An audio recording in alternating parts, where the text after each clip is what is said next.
Здравствуйте, мои дорогие друзья! Я вас приветствую на нашем морском арт-марафоне «Среди волн». И сегодня, конечно же, мы с вами будем рисовать морской пейзаж с его необычайно красивыми жителями. Итак, что вам сегодня понадобится? Листок. А какой формат вам больше нравится? Вы можете взять большой, вы можете взять поменьше. У меня половинка альбомного листа. Еще один листочек. Он нам будет нужен для коллажа. Дальше акварельные краски, кисточки большая, маленькая, вода, восковые мелки, соль любая. Можно взять, попросить у мамы на кухне. Можно попросить соль для ванн. И смотрите, еще вот такая штучка. Моя дочь называет ее несовременный попыш, по-моему, да, попыш. Вот такие вот, которые вот так вот лопаются. Она, конечно, у меня ее уже брала поиграть, но я надеюсь, что она мне еще сегодня поможет сделать определенную фактуру. Если у вас ее нет, ничего страшного, можно будет обойтись и без нее. Также можно будет, я вот не приготовила, взять старые фломастеры и с помощью отпечаточков, покажу на карандаше, сделаем пузырьки. Покажем, что наши рыбки дышат. Итак, давайте будем приступать. Сначала возьмем листок, который у нас не приклеенный. Так, его можно поделить на две части. Одна побольше, другая поменьше. Рвем. Мы сегодня не пользуемся ножницами. Вот, смотрите. Та, которая часть у нас побольше. Мы сейчас ее приложим сюда на лист. И сейчас нам нужно показать как будто бы волны. Хотя нет, давайте мы это сделаем в конце. В конце, тогда они у нас будут прямо настоящие, с барашками белые. Вот на этом листе, который мы уже приготовили, мы будем сейчас с вами рисовать. Что мы делаем? Мы будем тут показывать рыбок. Ну, я возьму желтый мелок, например, красный и, например, коричневый. Вы можете взять любые, какие вы хотите. И еще восковыми мелками мы рисуем сразу, без карандашика. Я думаю, что вы справитесь, вы же у меня уже большие молодцы. Будем рисовать больших и маленьких рыб. Как мы их рисуем? Как глазик, да? Так, и хвостик. Вот, и вот такой, например, плавничок. Можно даже сделать какой-нибудь узорчик, например, с кругляшиками. Потом показать глазик. Я делаю кружок и не закрашиваю серединки. И, например, ротик. Можно добавить такие же, тоже коричневый цвет уже в сам рисунок рыбки. Может где-то даже обвести, чтобы она была ярче. Рыбок мы будем делать разных. Мы будем делать и больших, и маленьких. Они могут у нас плыть друг к другу. Но самое главное, мы рисуем только вот здесь, вот в серединке. Внизу мы не рисуем. Примерно на таком расстоянии, где вот у нас вот уже вторая часть листочка, помните, которую мы оторвали? Здесь мы уже не рисуем рыб. Например, кто-то из них стремится вверх. Может сделать какой-то хвост посолиднее, да? Побольше.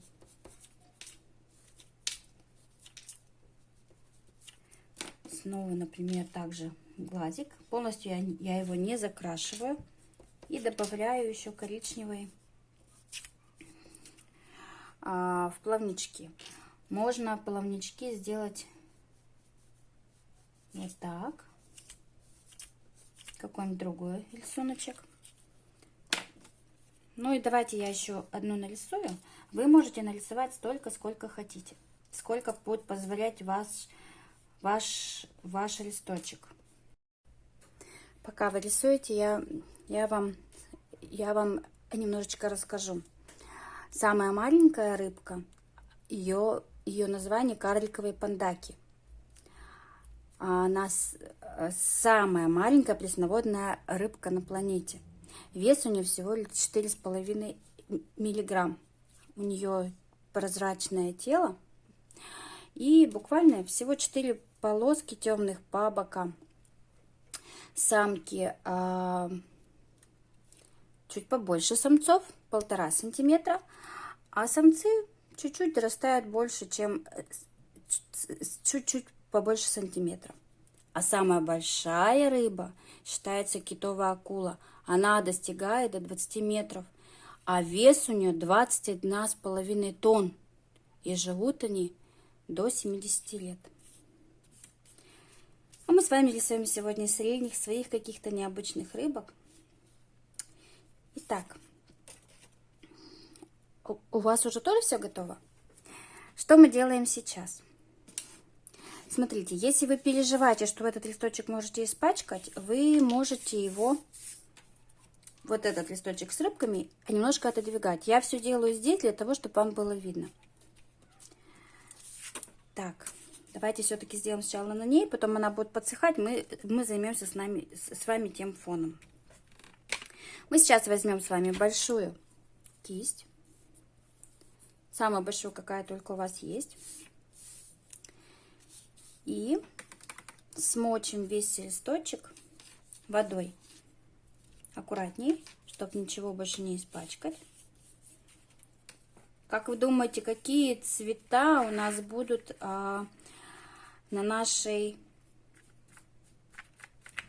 будут фоном на нашей работе? Цвет морской волны, правильно. Еще какой?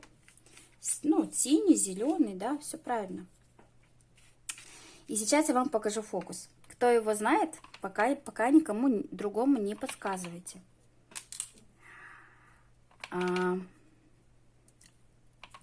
Сейчас я вам расскажу.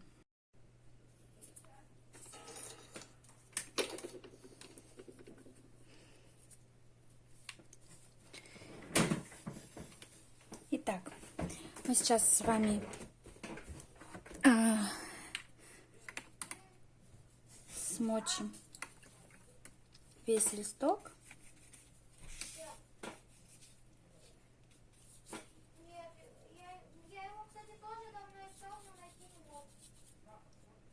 Матвей, я видео снимаю.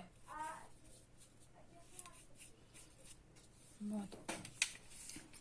Итак, мы смочили листочек. Теперь смотрите, я вам расскажу небольшой секрет. А восковой мелок и акварельная краска, они, конечно же, дружат и могут вместе быть на одном листочке, но восковой мелок всегда побеждает краску. Посмотрите, видите, как бы красочка не рисовала, все равно восковой мелочек будет проступать. Вот сейчас нам пригодится с вами соль. Вот смотрите, соль делает вот такую интересную фактуру. Она, получается, жидкость собирает, и получаются вот такие интересные, причудливые пятнышки, когда водичка немножечко так, как будто бы бежит от соли. Значит, пускай у нас пока наши рыбки подсыхают, мы с вами пока разберемся вот с этим фоном. Мы знаете, как с вами сделаем? У нас с вами еще останется место для облаков, ну, как бы не только для воды. И вот сейчас мы нарисуем с вами облачка. возьмем кисточку потоньше. Они у нас такие будут кудрявые облачка.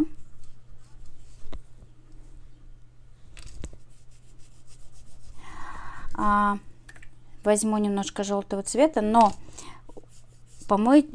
кисточку мойте после каждого цвета очень хорошо, потому что если вы помоете плохо, то у вас сольются желтый и голубой, и получится зеленый цвет. Знаете об этом? Кто не знает, попробуйте. Поэтому я очень осторожно сначала делаю голубым, потом делаю желтым. Вот у меня такое солнышко получится сквозь облачка, и оно так с нами здоровается. Так как я использую технику по сырому, то красочка у нас сама бегает по листочку. Такая она у нас непослушная, видите?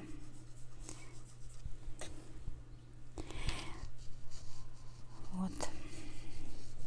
Все, и дам подсохнуть. И вот сейчас я покажу море, где оно у нас заканчивается. Как это делают обычно, да? На линии горизонта оно у нас будет прямо красивого такого цвета, зеленоватого.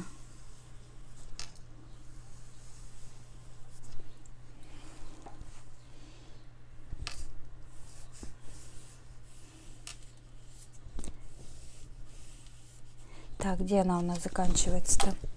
Вот здесь вот, да? То есть немножко еще можно подкрасить. Тут я делаю, видите, так это волнообразно, то есть не просто от начала до конца листочка, а немножко показываю волны.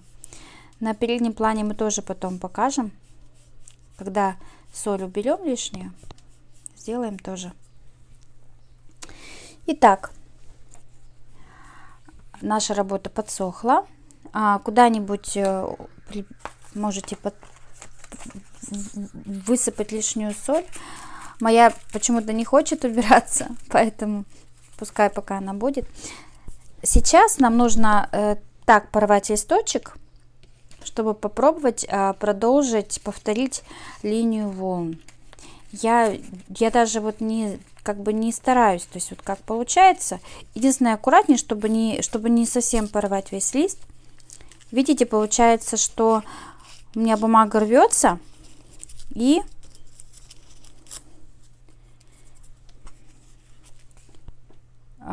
получается, что красочка вот по краю убирается, и как будто бы самые настоящие барашки у нас выходят. Вы можете это все потом подклеить. Я пока не буду, я пока просто вот ее вот так вот положу. Сейчас можно уже добавить сверху волны, чтобы сделать уже поярче.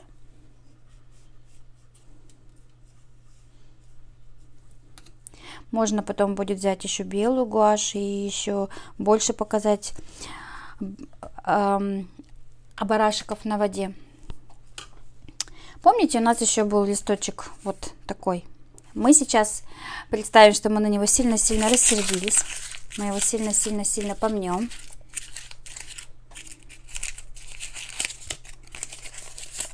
Вот. Вот такая у нас будет с вами фактура. Ой, я, по-моему, даже чуть его не порвала. Снова аккуратно убираем наших рыбок. И вот смотрите.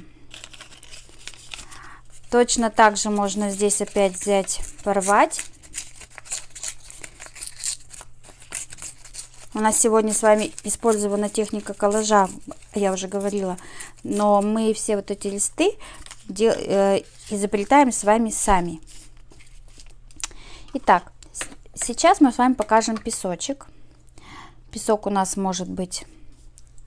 Ой, большая кисточка, лучше маленькой. Тоже его беру разных оттенков.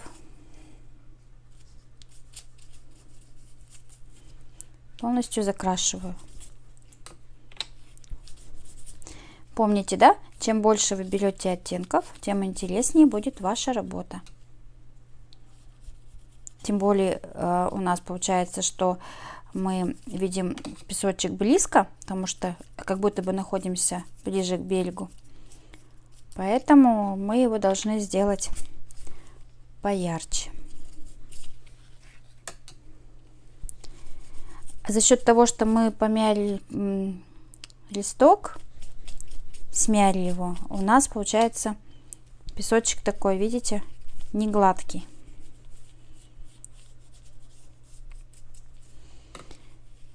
Когда он подсохнет, можно будет его приклеить уже сверху. То есть получается у нас вот такая вот тройная композиция. Вот так. И вот так. И даже листок у нас получился больше. Если вы хотите сделать такой листок такого размера, как у вас, то есть понятно, да, что нужно будет здесь порвать побольше и здесь порвать побольше. А я сделаю так. Пускай она мне будет почти квадратная.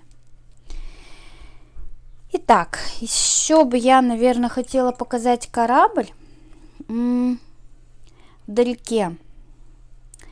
Так, какого же у меня будет цвета? Давайте он у меня будет даже не корабль, может быть парусник. Вот у нас там будет по волнам плыть.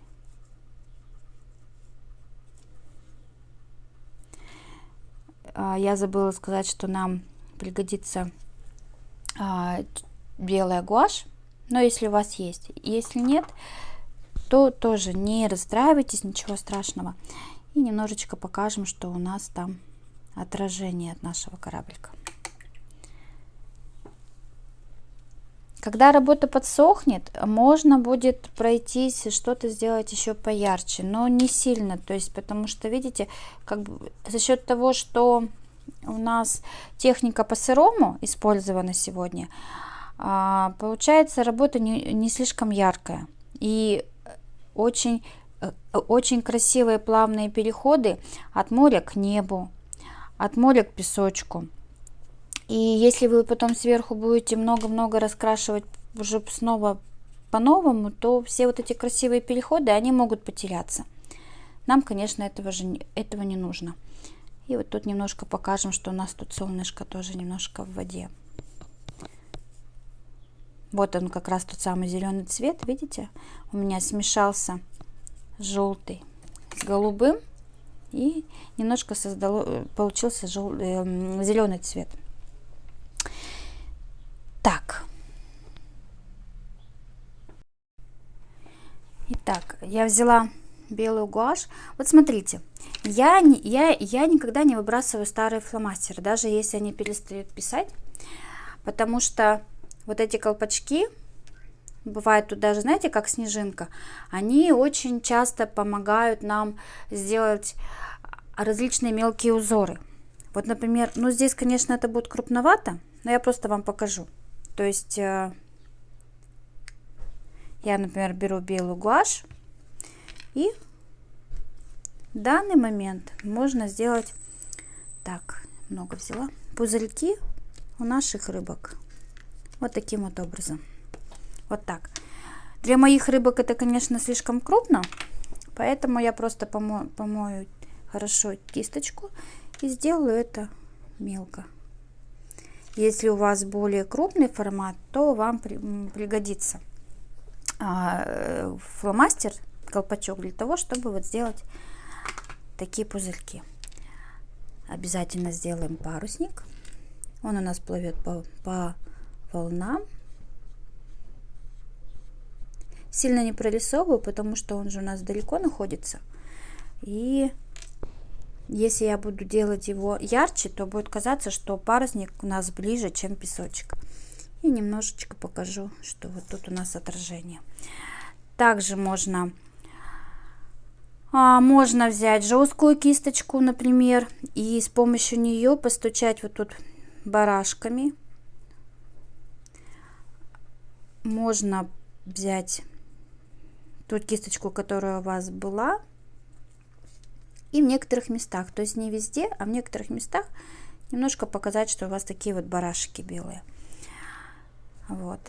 И еще можно сделать барашки здесь. Вы можете применить свою фантазию и дальше. И когда ваша работа подсохнет, вы можете на песочке нарисовать крабиков, даже взять просто обычный фломастер, например, черный, крабиков, ракушечки, или, например, просто показать, что у нас песочек с крупинками, например, вот так вот.